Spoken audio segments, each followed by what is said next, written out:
nadidisturb yung kaluluwa ko. Nakakadismaya talaga. And you know what? Kahit ma-disturb yung kaluluwa mo, kahit madismaya ka hanggang 2028, it will not change the fact that the impeachment they filed on Sara Duterte is unconstitutional. Ano yung parating sinasabi sa batas natin, community? When emotions are high, intelligence is low.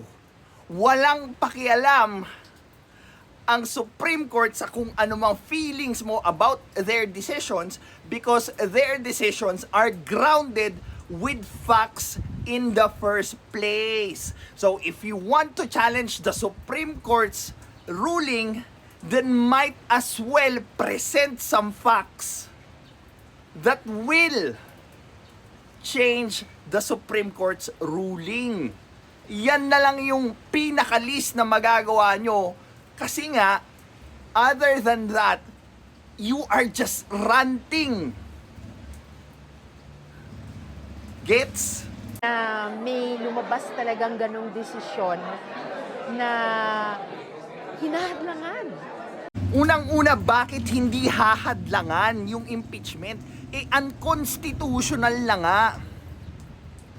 Mag-isip ka naman. Mag-isip naman kayong mga kakampings.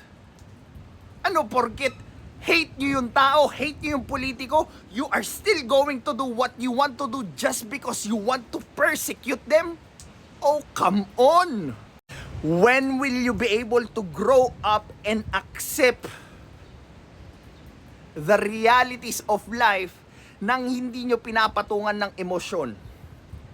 Well, maybe that way, you can reserve a spot in the future doon sa mundo ng usapin ng mga adults because that should not have an emotions towards the facts. Grow up. Hindi emosyon ang labanan dito, kundi utak.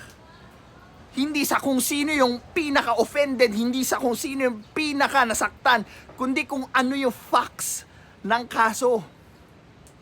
Ngayon, baliktarin natin, yung Supreme Court, yung nag-affirm na constitutional yung impeachment. Ano sa tingin nyo yung gagawin nyo? Kayo mismo yung unang magsasaya dahil kumatig yung Korte Suprema sa inyo. Pero ngayon na hindi, sasabihan yung bias yung Supreme Court? Oh, come on guys. Come on, you can do better than that. Yung pagganap ng Senado ng tungkulin na solo sa amin. Kahit naman gampanan nyo yung tungkulin nyo, if it's unconstitutional, what can you do about it? It's unconstitutional. Your emotions won't change that fact.